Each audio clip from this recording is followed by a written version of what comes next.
I'm Helga Aurisch. I'm curator of European art at the Museum of Fine Arts Houston, and we are here in the galleries of our newest exhibition called Monet and the Seine, Impressions of a River, and it traces Monet's life along this very important waterway, which was a great inspiration to him for much of his life. Monet chose to live exactly within an arm's reach of the Seine virtually his entire life.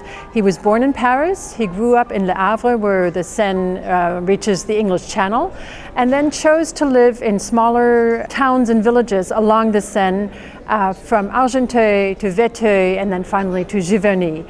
He called it his studio, and indeed this is where he explores many of his artistic concerns, where he develops his wonderful impressionist technique, and where he turns into a true, pure landscape painter.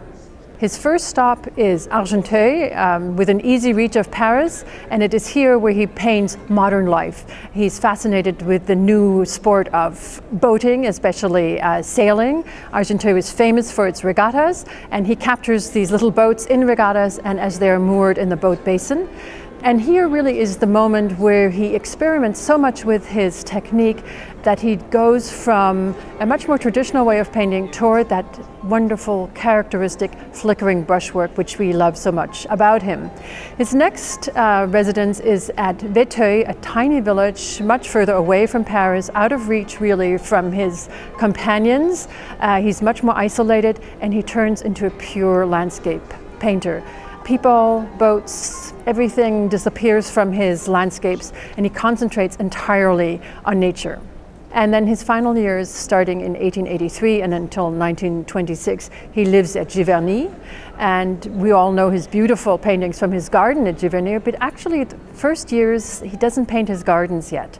He explores the countryside and especially the river just near Giverny, and he develops this wonderful mythical series of mornings on the Seine, which is really the focal point of our exhibition.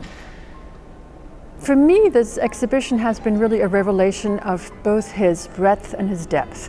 You really see him from being a very young painter, exploring new ways of painting, to a master. It is simply riveting to watch his steps. And I know we've all seen lots of Monet exhibitions. We've had, Monet at Argenteuil, we've had the water lilies, we've had the Cathedral of Rouen, etc. But with this sort of journey along the Seine, you really can explore his personal evolvement and his growing mastery of his technique and his increased inner visions that he is able to depict on canvas.